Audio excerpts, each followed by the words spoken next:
I swear, I can make you hear," the barefoot girl whispered, her voice trembling like the fountain's ripples behind her.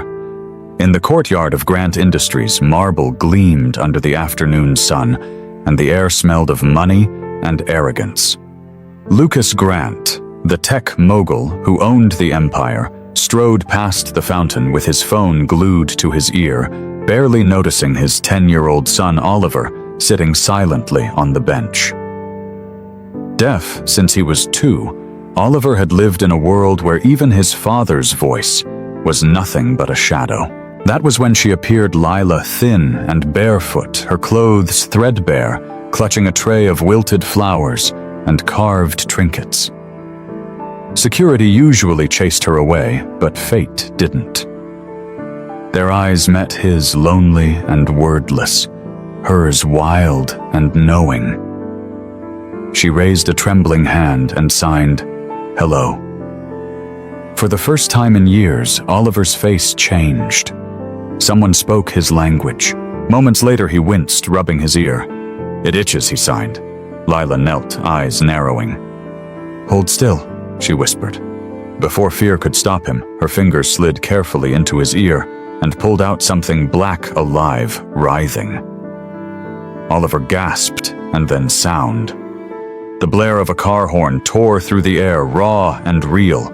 His hands flew to his ears as he shouted, his own voice shocking him. Lila froze, tears in her eyes. "You heard that.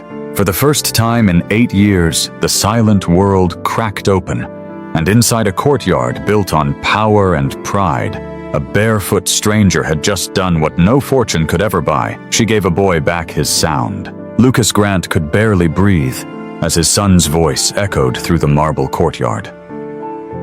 "Dad." Oliver gasped, the word trembling, broken, but real. For a moment, time itself froze, the fountain stilled mid-arc. The murmuring employees stopped to stare, and Lucas's world, built on logic and control, cracked open in disbelief. Then rage flooded in. He lunged forward, snatching Oliver's arm and yanking him back.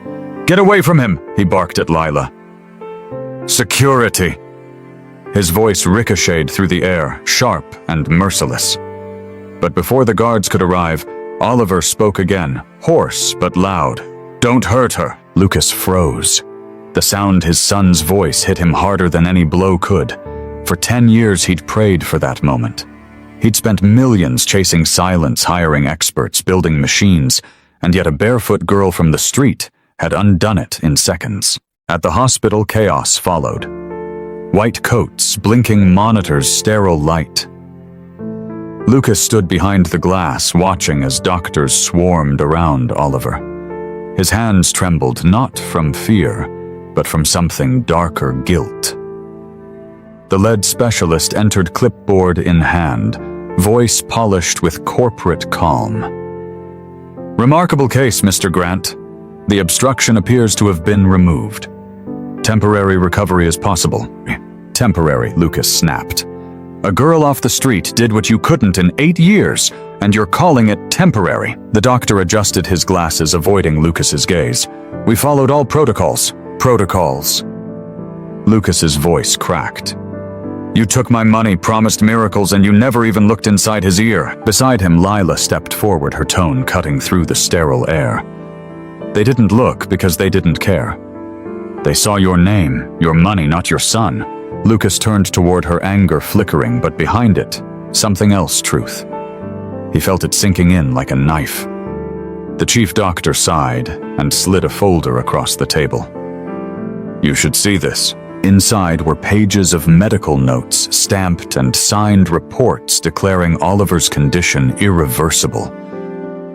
But the last line stopped Lucas cold. "Maintain diagnosis to preserve long-term funding. Grant account approved." He stared at the words, the ink blurring through his tears. They kept him sick. They turned his son into an income stream. Lucas's fists clenched until his knuckles whitened. "You monsters," he whispered, voice breaking. "You sold my son's silence." He tore the papers apart, the sound of ripping echoing like thunder in the sterile room.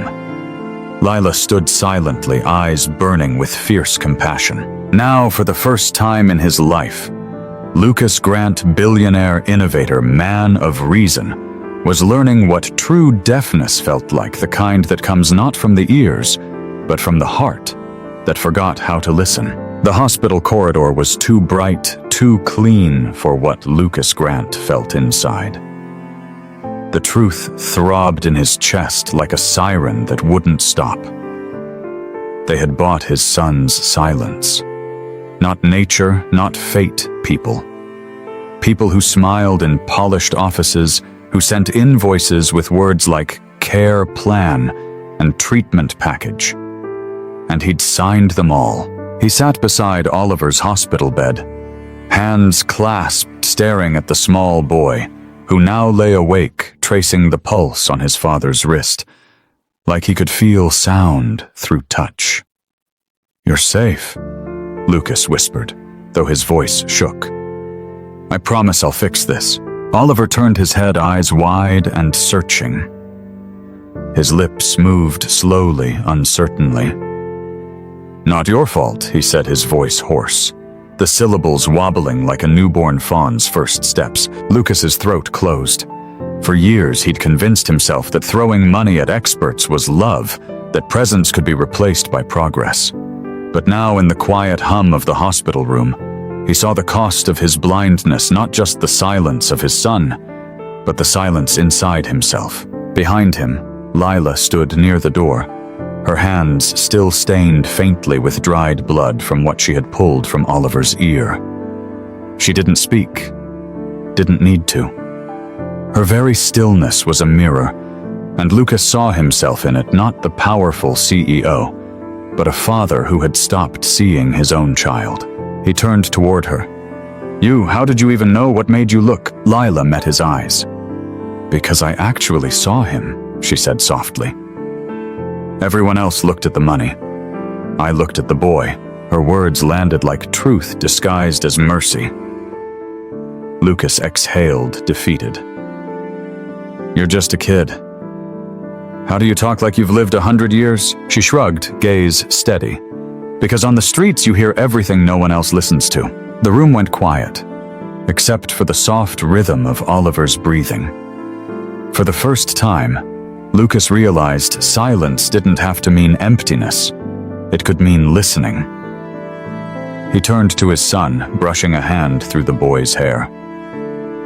"I've been deaf too," he murmured. Later that night, when the city lights blinked through the hospital window, Lucas made a promise not to his company, not to his legacy, but to the small boy sleeping beside him. He would tear down every system that profited from pain. He would stop paying for hope and start fighting for truth. Because for the first time, Lucas Grant truly heard not through his ears, but through the voice of a barefoot girl who had shown him that money could build empires, but only love could break silence. By morning, the rain had stopped, but the world outside the hospital felt heavier than ever. Lucas Grant walked beside Lila and Oliver through the sliding glass doors, the cold air biting his skin like guilt made visible. Oliver clung to his father's sleeve, his small hand trembling each time an ambulance siren echoed in the distance. Sound new, raw, terrifying, filled his world now, and every noise felt like thunder. Inside the car, silence took over again. Lucas stared at his reflection in the tinted window.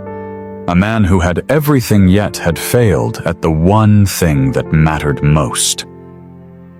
Across from him, Lila sat quietly, her hands still marked from the night before. He wanted to thank her, to say something that carried the weight of what she'd done, but words were small compared to the miracle she had given him. When they returned home, Oliver wouldn't leave Lila's side. He followed her into the kitchen, into the garden, even sat near her when she was too exhausted to speak. She didn't treat him like a patient or a miracle, just a boy who was finally alive again. Lucas watched them from the hallway, feeling both admiration and shame, twist inside him. Later that evening, as the house dimmed into soft amber light, Lucas found Lila standing by the window, gazing at the skyline. "Why did you help him?" he asked quietly. "You didn't even know us." Lila's voice was steady, but her eyes shimmered. "Because no one helped my brother," she said. "He went deaf from an infection. The clinic turned us away because we couldn't pay. I know what it feels like when the world decides your pain isn't profitable." The words hit harder than any accusation. Lucas swallowed hard. "Then help me make this right," he said. "Not with money. With truth." She turned toward him, her face softening. "Start by listening to him," she whispered. That night, Lucas knelt beside his son's bed, where Oliver lay wide awake, tracing shapes in the air. "What do you hear?" he asked gently. Oliver smiled faintly, voice trembling but sure. "Everything." Lucas's chest tightened. He leaned down and pulled his son close. "Then you'll never have to hear silence again, not while I'm still breathing." Outside, the wind stirred through the city, and Lila stepped into the night, her silhouette fading into the dark like a prayer carried by the air. Lucas watched her go, realizing that the girl who had nothing had given him the only thing that mattered, a reason to finally listen, to fight, and to live like a man who could hear. Days later, the story had already spread. Headlines called it the miracle at Grant Industries, but for Lucas, there was nothing miraculous about it, only revelation. He stood outside the hospital one last time, the same place where he had once signed checks instead of asking questions. Now, he was signing something else, a legal order demanding a full investigation into the medical network that had profited from his son's pain. The men in suits tried to reason with him, to soften their lies with apologies, but Lucas's voice was no longer the voice of a billionaire, it was the voice of a father. "You silenced my boy for profit," he said quietly. "Now I'll make sure the world hears the truth." Oliver sat nearby, drawing on a notepad, his laughter echoing softly, awkward, uneven, but full of life. Every sound he made felt like a small rebellion against the years of silence. And somewhere in the distance, Lila watched her bare feet leaving prints on the wet pavement as she prepared to disappear back into the world that had forgotten her. Lucas turned his voice low but certain. "You gave me back my son," he said. "How do I thank you?" Lila smiled faintly. "You don't owe me anything, Mr. Grant. Just promise me you'll keep listening to him and to the people no one else hears." Then she turned and walked away, her shadow stretching across the morning light. As the sun rose, Lucas finally understood wealth could build towers, but compassion built bridges. He had spent his life chasing power, only to learn that the most powerful thing he could ever do was listen. Sometimes we think hearing means using our ears, but real listening begins with the heart. When we choose to see beyond money, titles, and pride, we rediscover our humanity. A single act of empathy can awaken truth, heal wounds, and even give someone back their voice. What would you have done if you were Lucas? Would you forgive, or would you fight? Share your thoughts in the comments below. Your story might inspire someone else. And if this story touched, you don't forget to like, share, and subscribe for more cinematic stories that remind us sometimes the richest people are the ones who finally learn how to listen.